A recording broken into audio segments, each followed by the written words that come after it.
Hey everybody, good afternoon. My name is Mike McCormick. I'm with Advanced Criminology in Owings Mills, Maryland.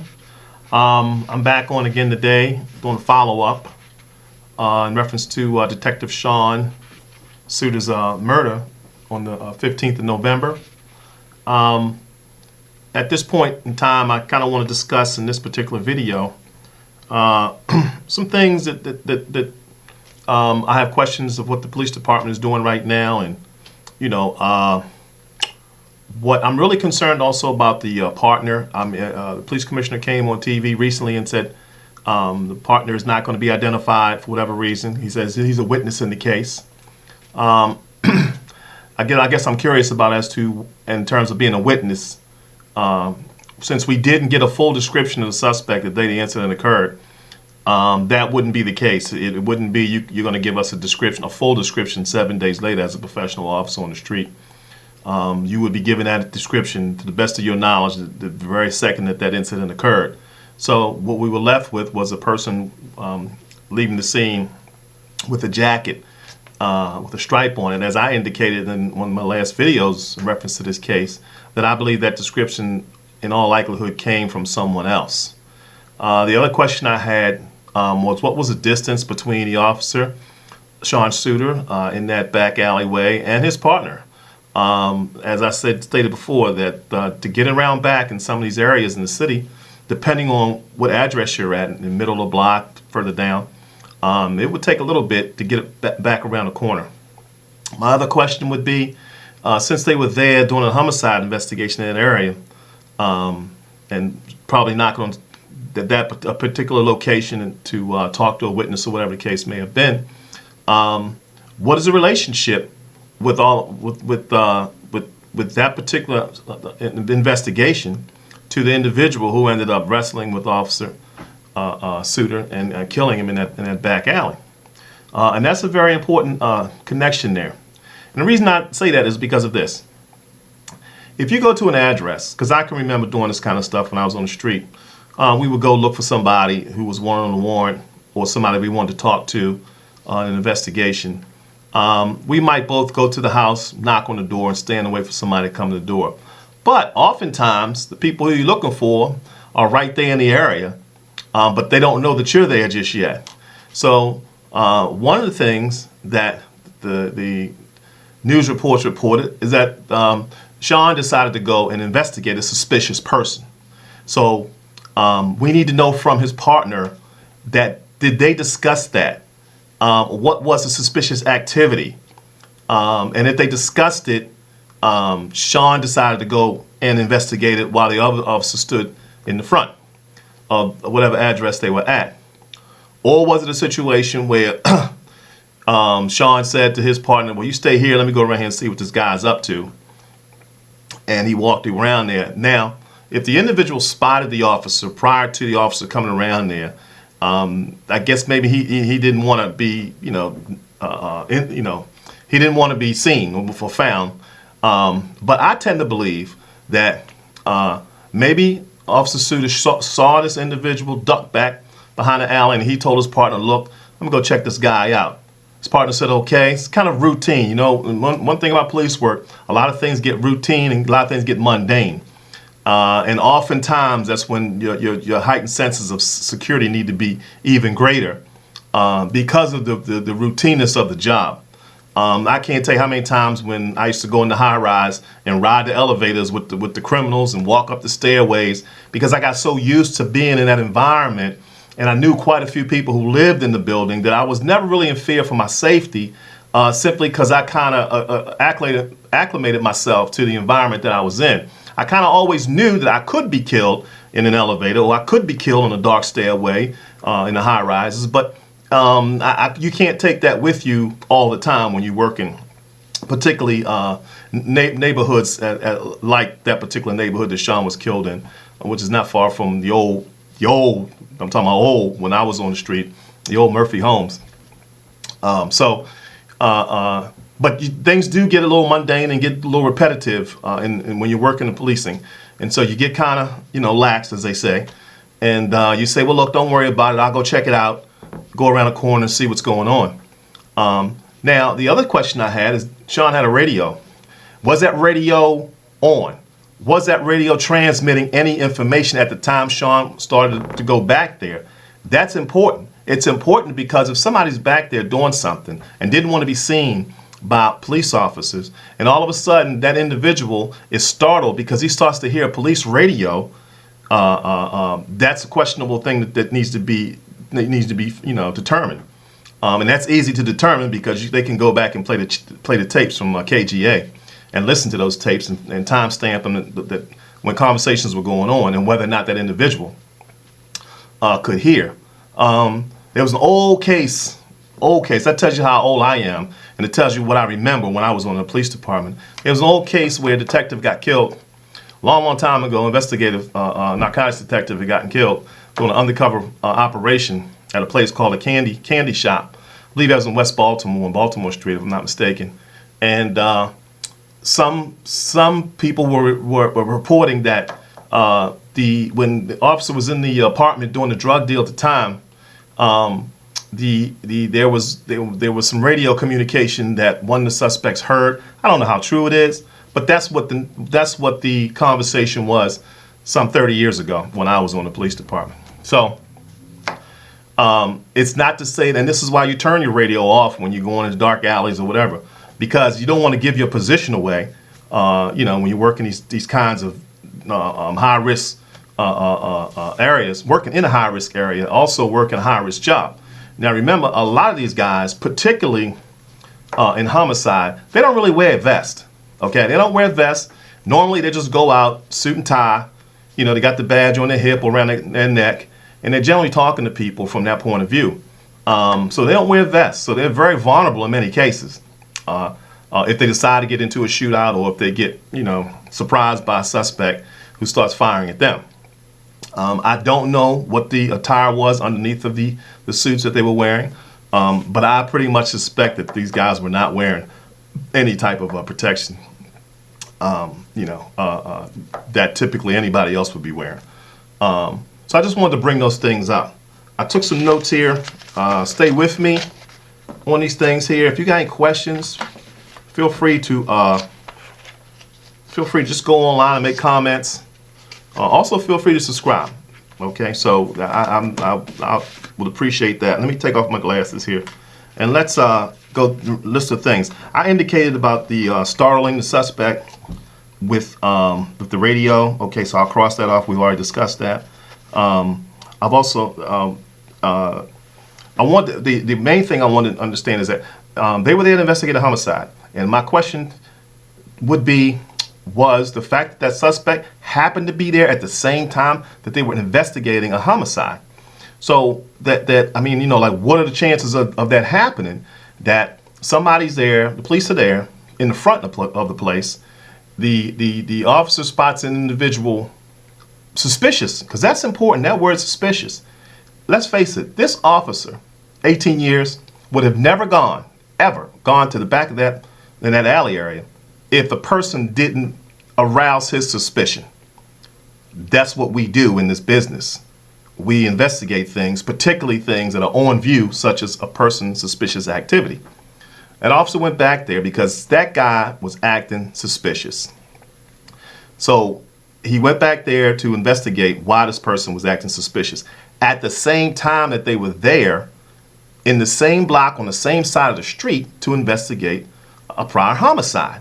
So is this individual connected in some form or way, whether the first person was a witness, person was an accomplice, or was the person a shooter in a prior case? Well, that remains to be seen. So I wanted to bring that up.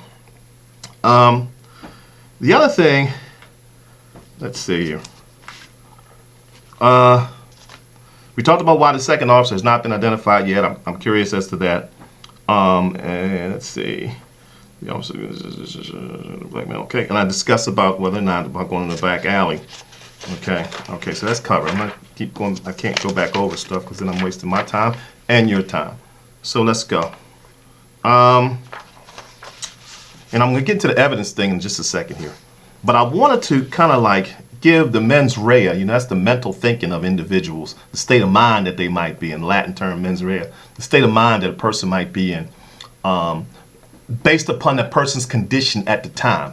So let's say this individual suspect is startled by hearing a police radio or by all of a sudden the officer confronting him and the guy didn't see who it was till last minute. Okay, now we go by what a reasonable person would do. Reasonable people, once the officer said, "Oh, hold up, I'm going to talk to you for a second, I'm a police officer," reasonable people will stop and engage the officer. Unreasonable people will start walking away. They won't heed the officer's warnings, and they may even start running, whatever the case may be. But at that time, we don't know what's in that person's mind. What is their state of mind, and why are they reacting the way they're reacting? So, and let's keep it real. Once you get into a confrontation, an all-out brawl with an officer who is armed, there's got to be an explanation somewhere as to why you would confront. Because you had the opportunity, obviously this guy had the opportunity to run. He had the opportunity to run. Because once he seen the officer bend that corner, or once he heard a radio, he had the opportunity to run. He didn't. So that's important. Why didn't he run? And he didn't run until after the shots rang out and the officer and him engaged in the confrontation and the officer was subsequently killed. Now he runs. So my question is, why did he wait to react to when he first was confronted with the police officer, as opposed to just running from the very beginning, like most guys do in the neighborhood? When they see police, they go. They don't sit there and want to chit-chat, particularly if they're wanted on a warrant, particularly if they're wanted in a Part 1 crime that just occurred. They're not going to sit there and engage in any conversation with any police officer, uniform or otherwise. So I found that interesting, why that individual would be engaged like he was. So what that leads me to believe was that the suspect couldn't run and didn't run because the officer approached him with his handgun probably out already. Think about it. Think about that. Most officers are trained that if they're going to go investigate something, they better be thinking about where their sidearm is and when they're going to use it and whether or not they're going to get the drop on somebody, as opposed to whether or not somebody gets the drop on you. There's an old rule. The first person who draws always wins in 99% of confrontations. It's just that simple. Particularly in close gunfights that are going to be from 7 to 10 feet. The first person who draws and wins, who draws, always wins.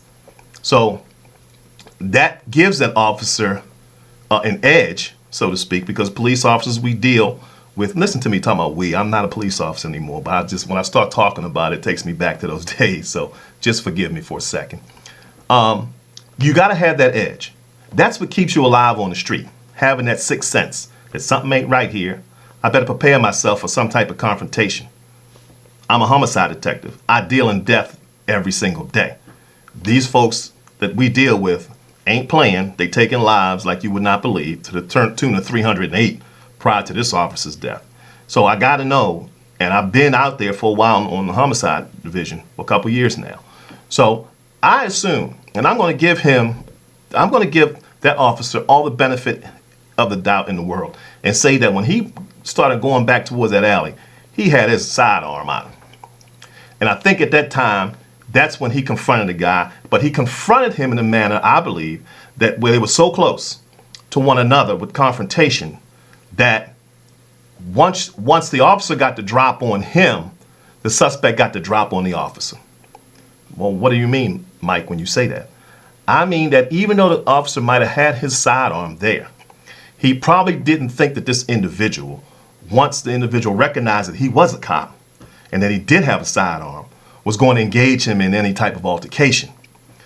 And the officer had a radio. So he probably had his radio. If he's a right-handed officer, he had his radio in his left hand and had his handgun in his right hand. Now, you can't fight with both hands being occupied. So at some point, something's got to give, whether it's going to be the radio, whether it's going to be the sidearm, however. But once you engage in a confrontation and you startle the suspect immediately leaps for you once you have your sidearm there. You don't fire because you're not expecting this individual to come at you. Because most people would consider somebody to approach an officer with a gun already drawn an idiot for even making the attempt. So it's a situation where the officer has seconds to react. And unfortunately, in this case here, he for whatever reason didn't realize that the suspect was going to engage him in an altercation as such, and this only fight or flight reference would be, well, and officers are taught this in the academy: never let a person get your handgun. Ever do you let a person? So if you got to sit there and fight and hold on to that handgun or bite that person's hand or whatever you got to do, right? They can never ever get your weapon, because if they get your weapon, you're going to lose your life. And that's just the way it is. As cold as it may sound, that's the way it is, particularly with a suspect like this individual here. You don't run from the police officer. Even if, and I've seen guys run, I pull guns on guys and tell them stop. They wouldn't pay me no mind. They still ran. They didn't come at me. They ran. So in this case here, it's a little different scenario. Somebody's now attacking you. Oh, shit, what do I do? Because I can either shoot at him, right? But if I shoot at him, I got to judge. All this is going through police officers' mind. A lot of people don't understand that. A lot of things are going through police officers' mind. When they decide to use lethal force, deadly force, they have seconds to think, oh, shit, what do I do? Do I shoot this guy right here in the alley? And under the way that we have to operate nowadays, that we have to be more, community friendly. And will somebody, say I shot this guy when this guy wasn't armed? So all that stuff runs through police officers' head. And those of you who don't understand that or don't realize that police officers have to make split decisions, and oftentimes they're going to go 100% right, and oftentimes they're going to go wrong. And so that's what is weighing on a police officer, but it's weighing in real time and it's weighing in seconds. So I'm just playing the role that I would play had I been doing an investigation, kind of knowing the area that I'm dealing with, kind of knowing the guys that live in the area and what they're capable of doing. And I need to be proactive in terms of protecting myself. So I'm going to give the officer the benefit of the doubt and say that he went back there ready just in case something was going to happen. Okay? But I don't think he thought that what occurred would actually occur. If they can understand what I'm saying. All right, so let me get off of that. The other thing I want to talk about is, let's see. Okay, the two things that I was concerned about is, okay, why would an individual fight an officer? I think I kind of went over that, and I said that he was either involved in a related homicide they were investigating, or a warrant. A lot of guys in the city will run from you on warrants. Most often, it's warrants of Part 1 crimes. When I say Part 1, I mean violent crimes, or it's probation violations, parole violations, where people stay to go back to prison for a long time if they're caught. Having said that, you run. Why would you get in the confrontation with the officer? So that doesn't jive at this point. Most guys who on warrants will run. They're not going to sit there and tussle with you. Why? Because if I know that I'm fighting you, I'm still in the area. I can be caught because either somebody's going to see us fighting out there, or I'm going to be able to get to my radio and call for backup. So I don't want you to call for backup. I got to get out of here. So that's why, I'm saying that it's a possibility the guy could have been warned on the warrant. It fits with somebody, running, but it also fits with somebody who's also a killer. Somebody who's a killer, pretty much they don't care. So, again, I'm just putting it all out there, for folks to kind of weigh in their own minds. If it was just a junkie back here getting high, maybe he had some contraband on him, they're not going to fight you tooth and nail and take your gun and shoot you. That's not what they do. That's not their MO. I can tell you that right now. Okay, so I'll get away from that just for a second. Let's talk about some evidence. Okay. So far, the handgun from the officer was submitted. The automatic handgun was submitted to the crime lab for analysis. So some of the things that they're going to be looking at would be the DNA on the weapon, fingerprints on the weapon, on the pistol grip itself, on the trigger, particularly on the trigger. That's going to tell us a lot if they can come up with some type of DNA or print from the trigger. And I'm going to talk about DNA in just a second because it's not like CSI, like a lot of you may think, so that we have a better understanding of what that whole DNA analysis is all about. So I would think that they're going to certainly want to get something from the trigger in and of itself. Because guns are easy in terms of when you pick them up on the frame, on the barrel, that fingerprints are easily put there by no problem. One of the things I would think that they'd be looking for is the position of fingerprints from the officer. You know, if the thumb is on the top of the barrel and the thumb is facing towards the hammer, then that's a sign that the officer was holding the gun and the gun was pointed at him, because that fingerprint is facing in that direction. So I mean, these are things that doesn't sound sensible, but think about it. Think if you hold the gun and you turn it around and you put your thumb on the barrel, all right, or you grip it in a fashion that shows that your fingerprints are in a reverse fashion, that shows that that gun was being pointed at you at some time. That's what it would show. So I'd like to give you food for thought so you actually think about some things out there. Let's see. Oh, the DNA from the officer's hands and fibers that transferred from his clothing, a suspect whenever they get one, and the suspect's DNA transferring to the officer's clothing or the handgun. Edmund Lowe. See, this is. I'm talking to you from a scientific perspective, as an academic, and I'm talking to you from a practitioner perspective. 10 years on the police department. I have a master's degree in criminal justice from Coppin State University, Bishop Robins School of Criminal Justice. God rest his soul. He was commissioner when I was on department. So spent 2.5 years in that department working, educating myself. So I earned that degree along with a lot of other people who earned their degrees in the field. I spent some time at Stevenson University working in forensics. And I'm currently working on my second master's degree in political science. So I'm no joke when it comes to doing my homework and when it comes to researching. If I don't know it, I won't say it, and I'm not going to put it out there as if I do know it. And anything I tell you is because I can go back and pull it and show you exactly what I'm talking about. I'm not one of these people that gets online here and spins a lot of BS theories about policing or anything else. I take policing serious. I take the investigative aspect of it serious. I take the theory of policing serious. So I'm not going to waste my time or your time, or impede an investigation.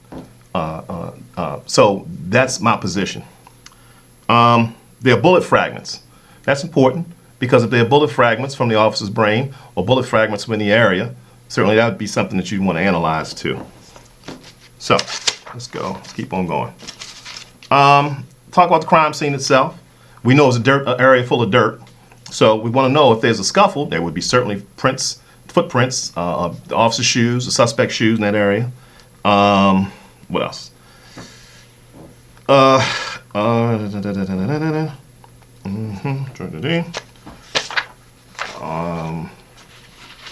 Okay.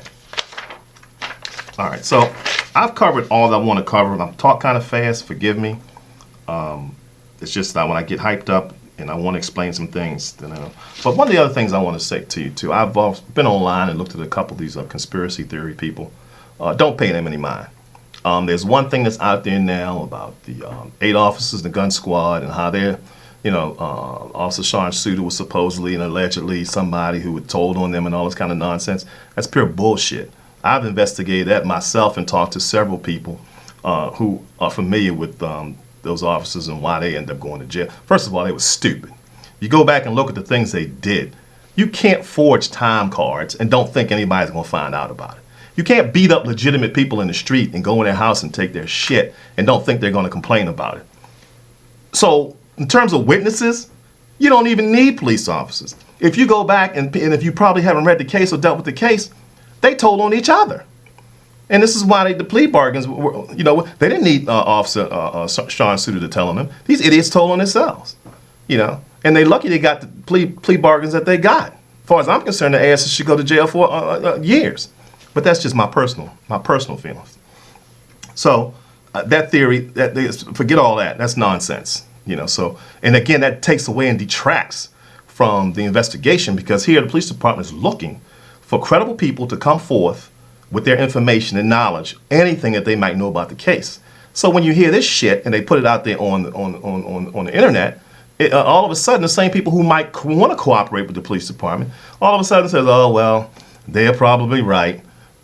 Sean Suiter probably did have something to do with this whole thing, and this is just a retaliation since they haven't found a suspect yet. Don't feed into that nonsense. Trust me, don't feed into it. That's all I got to say. I'm out. Again, I'm Mike McCormick, Director of Advanced Criminology in Owings Mills, and I'll see you next time I post.